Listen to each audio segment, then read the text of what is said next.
Hey, how are you doing? My name is JustKay and I'm a videographer from Europe. I'm a travel enthusiast and a passionate filmmaker with the ultimate goal of experiencing adventures that feel like they're out of a movie. And these adventures can include many things. For example, recently my friend Nick and I went to Mauritania and we climbed and sneaked onto an iron ore train that takes you through the desert for 40 hours. We crossed the entire Sahara and these are the adventures that I film. But this can also be climbing a volcano in the most remote part of Indonesia, or for example walking through the Sahara for over 150 kilometers through sandstorms.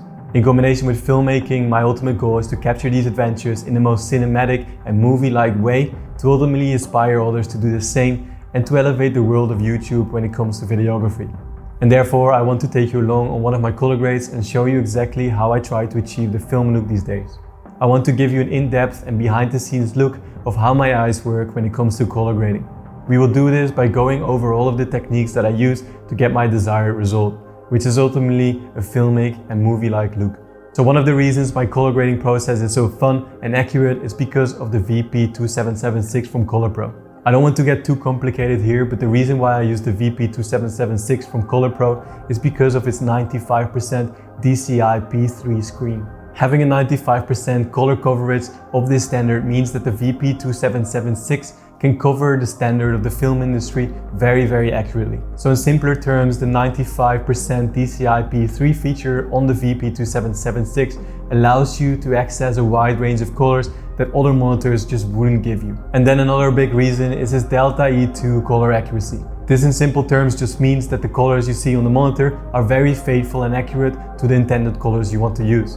Ultimately, all of this will help you create more accurate and visually appealing content. Now, another big reason for the improvements on my color grading, which actually might surprise you, is this color wheel from ColorPro. And the reason why is because this gives you very easy and smooth access to your parameters. So you can just use this to select it and change it. And the parameters we're talking about are brightness, contrast, for example, and hues. So the color wheel makes the calibration process for you much more simpler, fast and accurate. You'll have to download the Collaboration Plus software. All you have to do is go to the software page, download Collaboration Plus, and you will have to select your device if you're using Mac or Windows. Then you go to the advanced mode page, you select the monitor that you use. In this case we use the VP2776 and the ColorPro wheel. Now what we will do is put the ColorPro wheel on the screen and we will calibrate. To do so, you will remove the lens cap and attach the lens to the monitor, which shows the color changing. Then we calibrate the monitor and save the ICC profile, which can be used to refine it in the future to match the same color performance you prefer now. Alright, so that's how you use that, but now it's time to dive into the creative part of this workshop and start coloring this clip. So we're going to be grading this clip here that I got from my adventure in Morocco. And it was really cool. We spent 6 days walking over 150 kilometers through the desert, and this was an amazing trip. I will not hide anything in this workshop, so please don't miss out, and let's get into it. So we have here a clip shot with the Blackmagic Pocket Cinema Camera 6K with the Blackmagic Design Film Generation 5 color space. So let's start color correcting it. I will use my node structure for this one. To do this, I will open the gallery menu and drag my node structure to an empty node. If you like my node structure, you can always get it from my website. So let's start by transforming our log material. To do this, I will create a node at the very end, which I will call LUT. I will then convert our log material shot on Blackmagic Design Film Generation 5 color space to Rec 709. And that looks great, and now we can see the interpretation of the image we are going to work with. So let's go to the exposure and contrast node.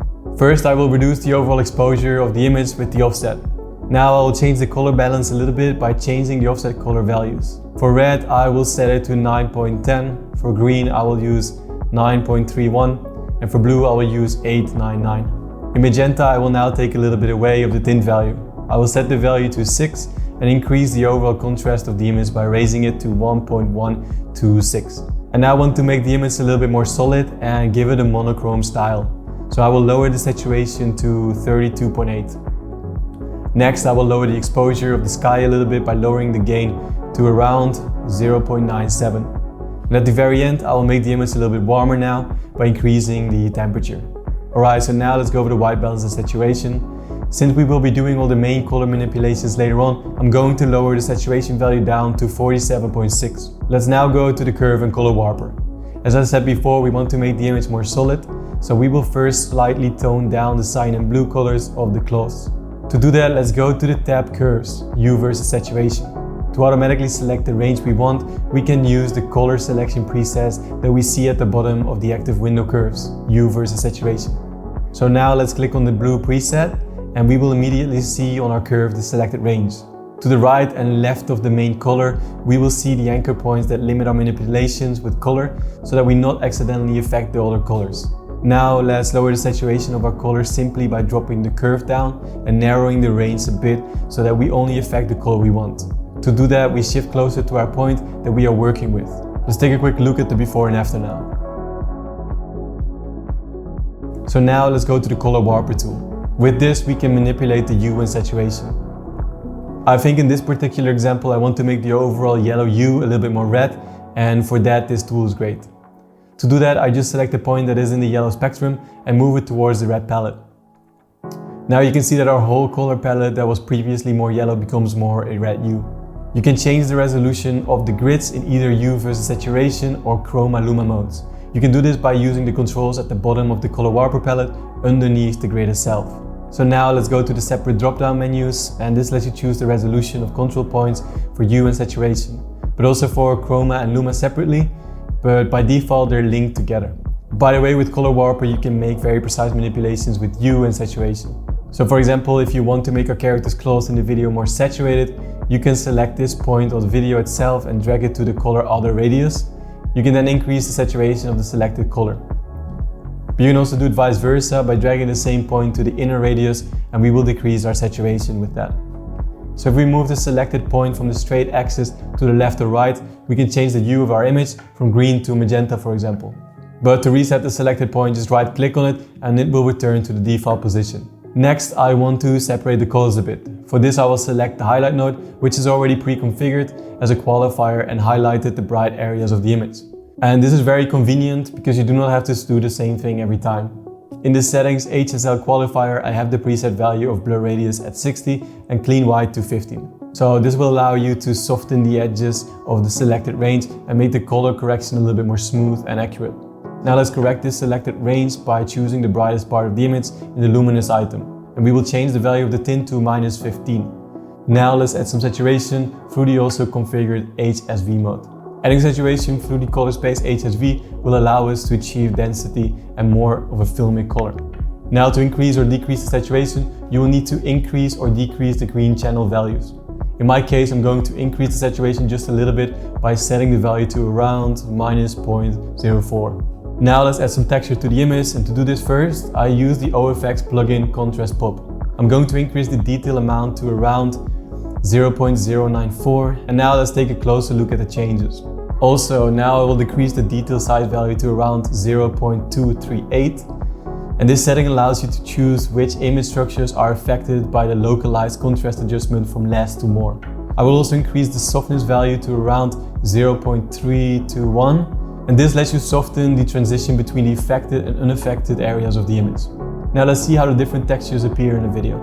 If you haven't seen the video about glow, by the way, I recommend you watch it on my YouTube channel, and I will go a little bit more deep into that in that video. Let's change the competition type mode to screen, shine threshold set to 0.422, and let's take a closer look at what parts of the image are affected. Now we raise the gamma and gain a little bit to enhance the effect. And the next texture I want to add is grain. I also have this node pre-made. Let's turn it on and adjust it in more detail. Now let's zoom in on our image so we can see our grain in more detail. The 16mm grain looks very large for this example, so I'll use the 35mm 200T preset with a slight modification. I'll decrease the texture value to around 0.394 and set the grain value to around 0.128. And now let's go to the item advanced controls. Here we are interested in the settings of the shadows, midtones and highlights.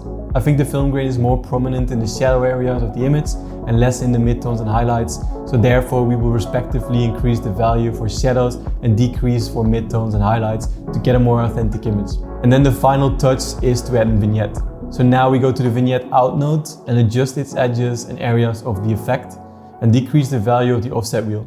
Alright, so that's it, and that's how simple grading an image can be.